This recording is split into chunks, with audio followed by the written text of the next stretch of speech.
I'm Chris Mills. I am the president of HitSense. HitSense was started in 1999 by myself and my twin brother. We were sophomores in high school when we started the company. Started out as a marketing firm, and we specialized in actually doing marketing software for websites. We moved into more custom software development solutions for our clients, and we started writing different web applications, and then we slowly moved into the actual web development space. 2.5 years ago, one of our employees, Phil Williams, came to us and said that he had this great idea. I came to Chris and Clinton with the idea of us creating some kind of a website to promote HitSense as a whole. So I wanted to come up with something creative and different. We went in a few different directions, but I came up with this concept of what if you drew a Stickman and then he came to life? And we kind of talked about it a lot internally, and we didn't really know what the idea was, and we decided that we just wanted to do something creative. We wanted to do something that people would enjoy and that would bring attention to our company, so they would know that, here is this interactive company that's doing these creative campaigns. And then we just built on that concept. We brainstormed a lot of different directions, went down a lot of different roads until we finally came up with this idea of this interactive story that you take this Stickman through. Phil started with JavaScript and writing everything in JavaScript for the website. It was important to us that it was browser compatible across all the current browser sets that were out there. From then, Phil spent about a year, 1 day a week, working on this project until he had the website done. The website was very exciting to see how it came out. We launched it, and in a very short period of time, it went viral. About 36 hours after we launched it, we got a server message that our server went down. It was in the middle of the night. We didn't really know what was going on, so we jump online and we realized that the server load was maxed out. So we made some configuration changes, and before we knew it, we got the server worked, and then we realized our bandwidth was maxed out. So we real quickly had to open up an off-site system with CacheFly, moved all the images out there, and within a couple days we'd already served over 3 million unique people to the website. Since the launch of the website, we've received numerous awards. The biggest of those was the Webby Awards, which we received last year. The website won 3 Webby Awards last year, which was a huge honor for us. We had a great time going to New York and receiving the award. The website was very popular, and that led us to create several other apps based on that. We created the Draw Stickman Episode 1 and then Draw Stickman Episode 2. So the original website was just HTML and JavaScript, and it already worked in the Safari web browser on iOS.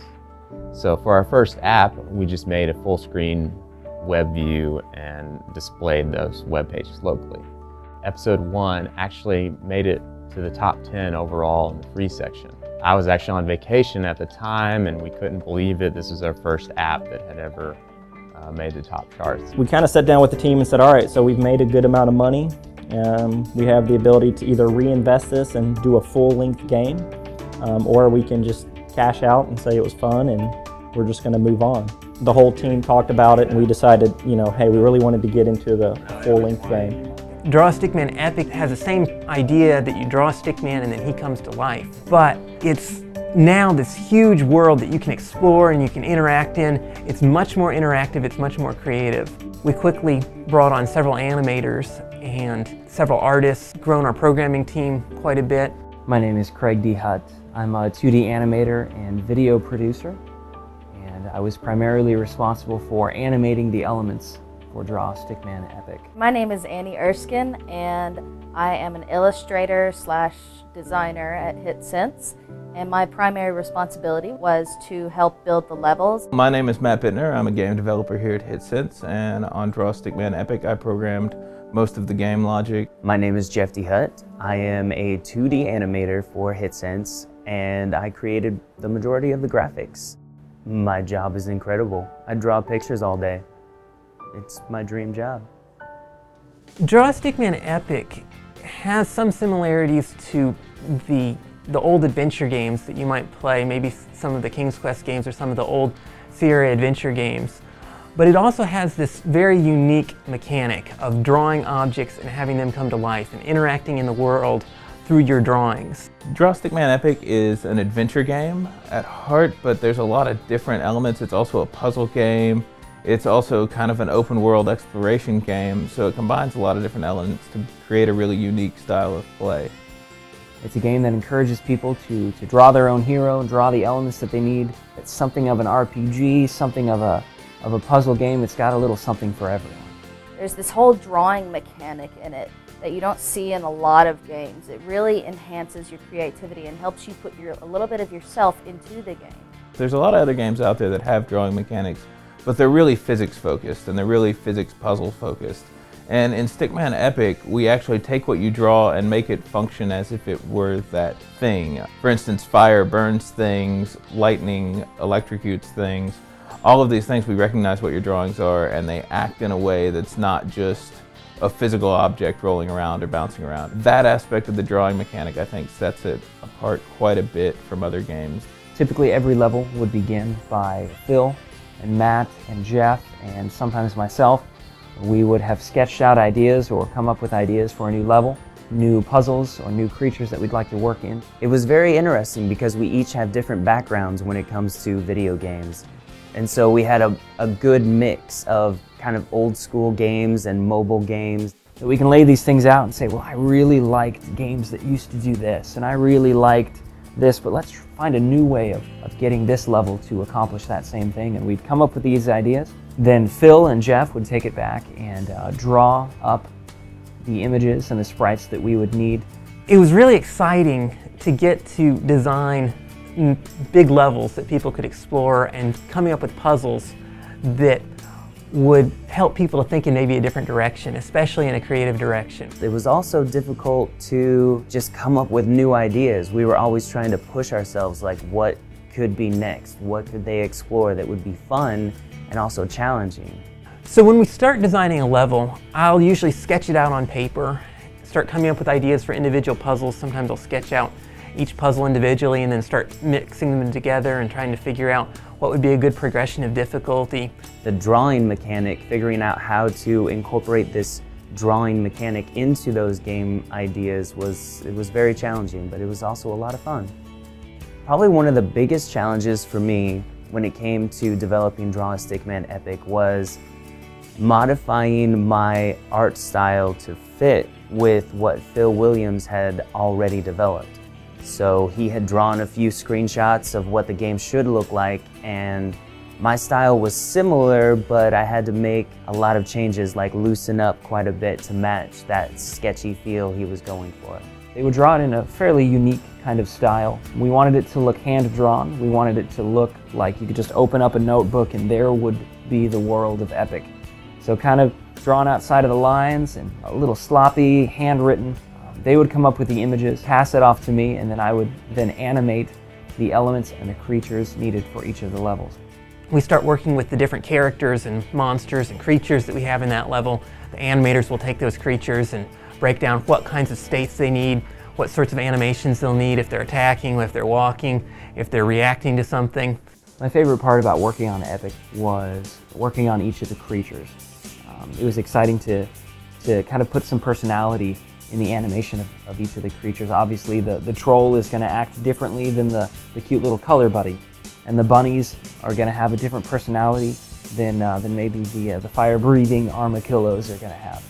And it was always fun to kind of infuse a little bit of personality into each of my animations. A character may be made up of a half a dozen different sprites that we would throw into Flash, and then we would have to move each one at a time and make sure that the motion flowed correctly and tweak it if necessary. It was usually the animation that took the longest.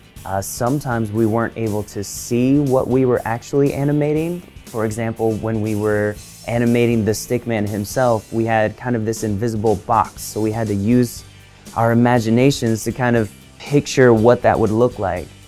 While all of that is going on, our programmers would be in the back creating new AI for the creatures that we would develop and getting each of the pieces and each of the elements, getting the pencils to behave appropriately within the game. There are monsters that'll chase Stickman. There's butterflies in the cloud level that just kind of move randomly and have little patterns of insect movement. There's the elves in the winter level we added will be able to target Stickman and throw snowballs at an arc, things like that. So it's just finding a way to do things simply, but then also make them seem convincing in the world.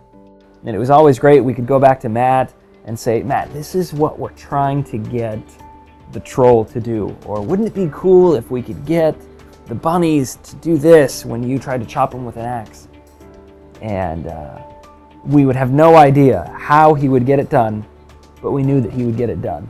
You know, go and work your magic. And he'd come back a little while later and say, yeah, I got it working exactly the way that you needed it to. During that same time, the original illustrations would be given over to Annie, and she would then construct the level map based on what had been drawn.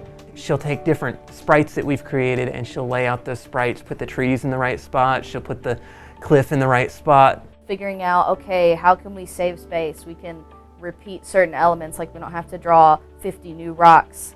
Doing things like rotating it a little bit can make it look completely different. And so what was fun for me was taking all these pieces that created the levels and then figuring out a way to make each level look unique. And we start playing through it, seeing how it works, tweaking things, go back, reanimate things. Then we'll have to start, once we get to a final point where we feel like it plays pretty well, we'll start showing to other people. We start focus group testing it. From that feedback, we'll go back and rework things. It's really a long process. I think my favorite part was the way we developed Epic. The animators could go off and make a level, and the programmers didn't really know anything about the level. And so it was kind of being that first person to play a level and beat it with the programmers. And we would find puzzles we didn't know how to solve, and workflow was pretty fun. Some of the initial challenges were levels were quite large in the game, several times larger than your viewing area on the screen.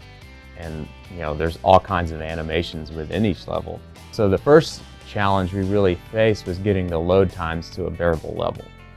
Some of the early builds, it would take 30 seconds to get into a level, and we couldn't accept that. So originally we were saving all our level data in JSON, and we found out that using binary reader and writer was just 10 times faster. Our load times now can be just a couple seconds depending on where you are and what level it is. Easily the most difficult part of my job on Epic was constructing the sprite sheets. Most games are put together by a series of sprite sheets, giant images that contain all of the small images that the game is constructed out of. And for us, it was very important to make the game a certain file size so that it could be more accessible to users downloading it on their phones. And so the sprite sheets were very important to make sure that they were making the best use of the space, that we were getting as many images on each sheet as we possibly could. And sometimes that involved we would create 5 new images, just 5. But it would be enough that we'd have to rearrange 6 different sprite sheets in order to get everything fitting correctly. So it was like working a giant jigsaw puzzle. But it was also a challenge. We just had to find a way to get it done. In the middle of July, Microsoft reached out to us. We were in development for our new Epic game that we were working on. And the plan was to release it on Android and iOS on Thanksgiving. Microsoft reached out to us and said, hey, we're doing this Windows 8 promotion with the new Windows 8 launch in October, and we really want you guys to be a part of it. And so we got the whole team together and said, well, our deadline was to launch on Thanksgiving. We're going to have to launch in October to be on the Windows 8 store, but we're going to be part of this in the beginning. It's going to be a good publicity for us, and it's going to be a good partnership with Microsoft. And we all decided, hey, this is something we want to do. We want to be there on GA with Windows 8 in the store, be one of the few that actually made it. And then we were contacted by some Microsoft developer evangelists who wanted us support Windows 8 as well. Seeing Windows 8 coming out on October 26th of 2012, we decided we wanted to move our deadline to the 26th and develop for Windows 8. To have it ready for Windows 8 required us to have it done and submitted around the beginning of October, first week of October. But the Mills were really great. They sat us down and they said, here's an opportunity. What do you guys think? Do you think that we can do that? And we all realized that this is something we couldn't pass up. The opportunity was just too good. We recognized it's going to take some extra work. It's going to take some more time on our part to come in early and to stay late, but we knew that we could get it done. So we bunkered down, working feverishly to get the music and the sound effects in, to work out all the kinks. It was really challenging to get the amount of resources we need. We know almost every project always takes longer. This was a project that we had a date and we had to do it a month quicker. And then even with that, we had to go through the process of getting it submitted to the store, which took several weeks. So we had to be there actually before, it was really closer to October 1st. So it was a very tough task. Xamarin made developing Stickman Epic as a cross-platform app a lot easier than it would have been otherwise. We were able to share most, if not all, the code. What Xamarin has developed is a way to use C# and .NET on Android and iOS. And since our game was developed in Visual Studio on Windows, uses C#, that really enabled us to get on iOS and Android. Without Xamarin, we would have rewritten the game in Objective-C or Java, and we didn't have to do that. We were able to integrate the whole live tile system so that whatever level you're on, the live tile actually shows that level, as well as integrate with the charms menu. You know, that's a really good advantage with Windows. They're really trying to standardize all of their forms. So when a user wants to get to the settings, they know, oh, go to my charms menu. And you know, it's nice to have that level of commonality between your apps. We were able to submit it and have it ready on the Windows Store on October 26th when Windows 8 launched, which was an incredible opportunity for us. And I think that really put us ahead of the curve as being one of the first good apps in the marketplace. It was a great opportunity to have it available for Windows 8 because we were able to get to the #1 in the store very quickly. We hit #1 on the paid section on Windows 8, and you know, we had been featured in both the Windows 8 and Windows Phone stores. You know, Draw Stickman Epic, we've got it on the Windows 8, but we also have it on Windows 8 phone and Windows 7 phone. It's available for iOS and for Android. We even have it available on Mac computers. Epic's been a neat success story for us in that it's had an appeal really around the world. We were expecting it to be much more centered in the US, but we've actually had a lot of international interest in it. It was the #1 game on the App Store in Europe. It was also several other countries. It made the #1 in the charts. So it's been neat to see how it's had such an international appeal. We're at more than 2 million, almost 2.5 million downloads across all platforms. So the success of it has been really good. We've got a huge following from, you know, kids from 1st grade to 6th grade just really love the game and love the idea of it, and they can just play it over and over and over again. It's just exciting to see so many different people have the opportunity to play it. It's just really great to see something that we worked on embraced by the world, and I love that we released the different languages, and now it's like everybody can play the game. It definitely opened up the door for us. We have another game that we're currently working on, and we have a half a dozen ideas that we've got on the back burner when this one is done. So it's definitely opened up a lot of opportunities for us. It's really changed the face of our company and really redefining possibly who we're going to be in the future. And so Epic really opened up our company. We really saw the potential, what we could do here as a company in the gaming world.